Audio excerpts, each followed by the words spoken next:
Well, Dr. King, I had a chance to meet him uh, when he came to Mount Bayou, and he didn't come to speak, but he just came to through Mount Bayou because he was brought here by Dr. Aaron Henry from Clarksdale. Dr. Aaron Henry was a pharmacist, and he was also, I think, the president of the NAACP at that time. And he had invited Dr. King to the area to speak. But in the county of Bolivar County, the sheriff of the Bolivar County said that no business, no public place, no schools or anything would have any rabble rousers, so to speak, and Martin Luther King was considered by white folks a rabble rouser. Really? So The no rabble same guy that rousers, everybody loves today. yeah, no rabble rousers supposed to come into the county to make any kind of public appearance. Right. So, but Dr. Martin Luther King did come in, and he came in with Dr. Aaron Henry, and Dr. Aaron Henry brought him in, and of course at that time I was an elected official of the city, and had an opportunity to be involved with the people who hosted him when he came in. So we had a dinner over to Dr. Burden's house, who was the one of the doctors at the Friendship. At the Tabor. Well, at the hospital. Warren Hospital, but Friendship Clinic at the time, because he was working for Dr. T.R.M. Howard also. Oh, okay. All Because right. Dr. T.R.M. Howard had pulled away and started his own. He had a clinic, but then he started his own hospital, and Dr. Burton was working for him. But he was living in the house on Main Street, Mount Bayou, just north of the south of the I.T. Montgomery home in Mount Bayou, and that's where we had dinner at Dr. Burden's house with Martin Luther King. Right, right. Do you remember what you guys talked about that night?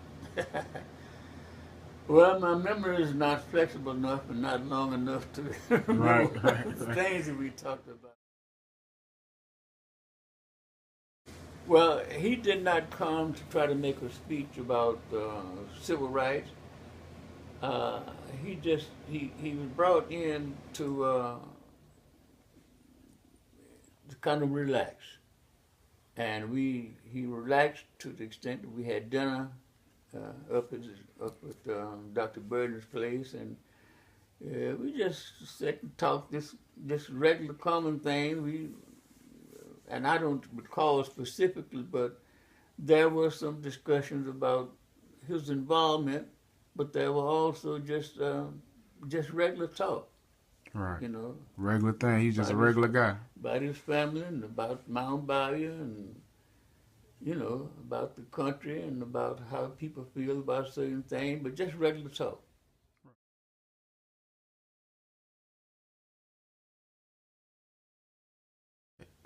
The Confederate flag, when it should have been taken down a long time ago. That's the way I feel about it. And I'm thinking that the only reason it's being kept up is because the people who keep it up are those who want to maintain and let other people that there are still some racism in them, because they know that the flag uh, was there, During was that time. continued to be there, not from its originality to be a rebel, but the fact that it was continued to be there after a number of years. It continued to be there because it was used during the civil rights struggle as a way to let people know that we are racist, and that was the white people flag. When they showed it, that's what That they was the meant. flag that they used to let everybody know that we are racist and we are part of maybe the Ku Klux Klan or what have you, but that was their flag. And now they want to continue to let people know that's who they are, and that's why I feel that the flag is still there. They're letting people know who they are, and they remain to be that way. Right.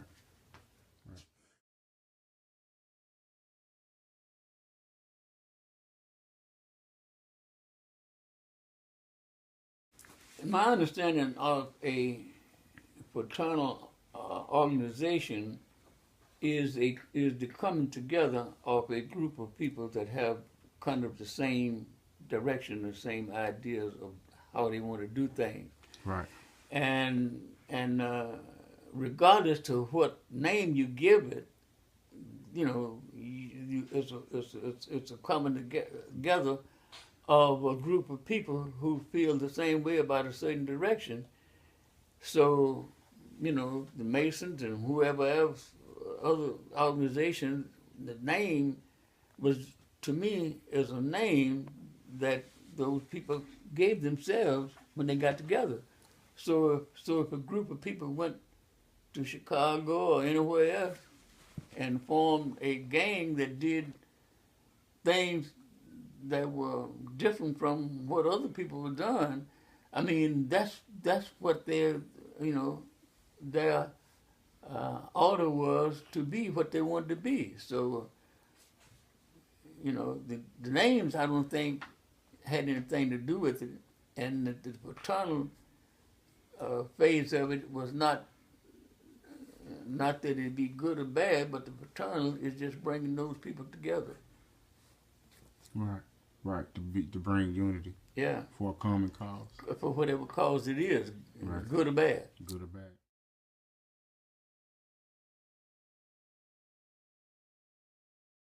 Thing about it, they need to get away from that and start looking at the fact that what you say in so many different ways in some things, that if we all work together, this could be a whole lot better country.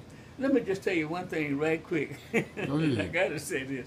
It's that when Theodore Roosevelt came through Mount Bayou, during the bear hunting, he come through and he Theodore Roosevelt, the president. Roosevelt, he was the president.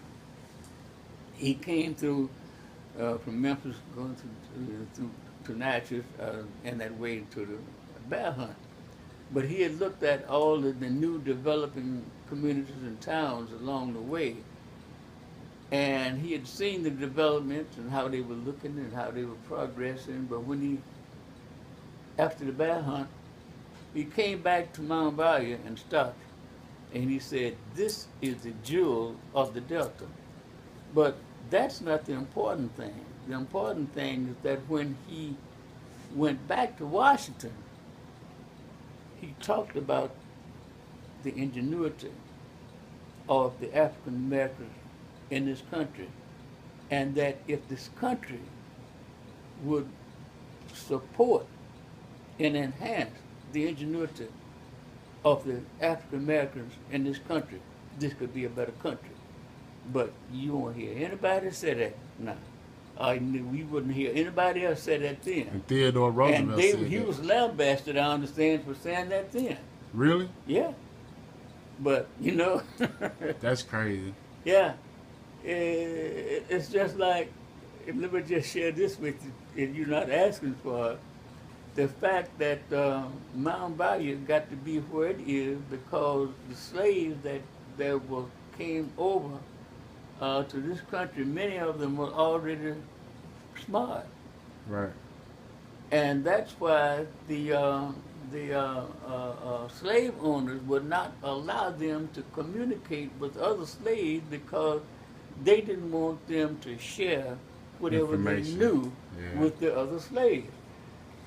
But it just so happened that Joe Davis, who was the brother of Jefferson Davis, secretly let his slaves not only communicate, but to read the books that he had in his life.